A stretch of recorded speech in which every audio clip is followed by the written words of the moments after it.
Philip, tell me a little, what attracted you about Phil Parma, this male nurse who's very giving and... Because his outfit is so cool. He's got this, he's got that blue shirt with the V-neck thing. Coming back, man. Coming back. Because his hair is not cut just right. It's a little too long. Did you notice that? Yeah. This is my way of keeping myself like. He flosses. What attracted me to Phil Parma was that he's really, really, really nice guy, and that he has a moral structure that is beyond the call of duty, that is beyond what most people answer to. And that's what was interesting to me, was that his responsibility level in his life was of such a sacrifice to his own, lifestyle, that I was so interested in that. What kind of person does that? And you know what I found out? It's pleasurable. What I found out was that it's very satisfying. You can see how satisfying it is and why people do it, and so that's why. It's kind of selfless. Or it's very selfless. Yeah, he's really putting himself aside for other people, and therefore pretty much enriching himself.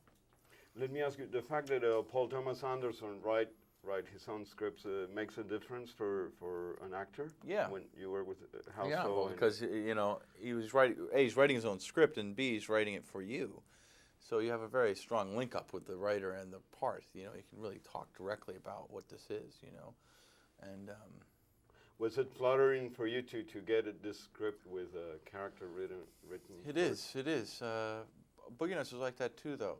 It's just the whole relationship we have together is flattering. I think he flatters me and I flatter him, and we respect each other on that level. So we want to keep working together. So keep trying to challenge each other. I think I challenge him, he challenges me, and I trust what he'll do with what I do.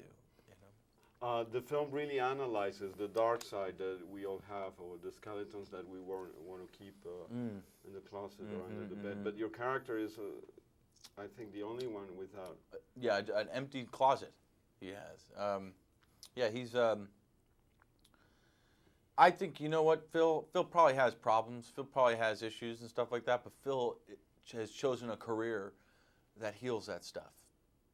Phil's not going to be worrying about his skeleton in his closet because he's got someone dying in front of him. And it's much more concrete. Yes, it's much more real. Like he's got his priorities in line. Okay, he might have gotten in a fight with some girl a week ago, and he said the wrong thing, and it bothers him. But the next day he's showing up at work at Earl Anderson's house. Earl Partridge's house. You got to cut the Anderson out. Earl Partridge's house, and there he is, back to reality. You know what I mean?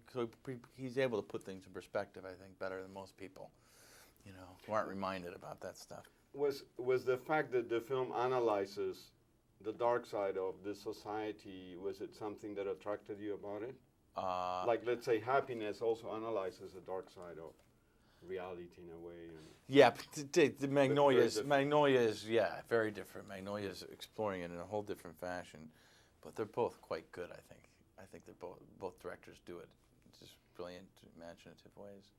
How important is for an actor to have the chameleon capacity to become someone else every 3 months? Or I don't know how important it is. That? It's important to me. I don't really call it a chameleon thing. I just call it a necessity.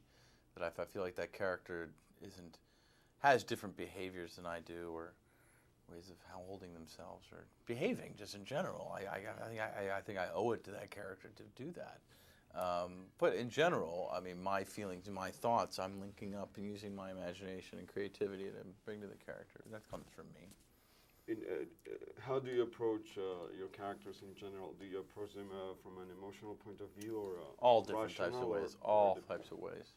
You got to go. You got to hit it from every angle. Keep going. Can you tell us a little about the relation between your character and Jason's character? I think that they, you know what? I think I'm the last good relationship in Jason's character's life, really, and I'm honored to be that for him.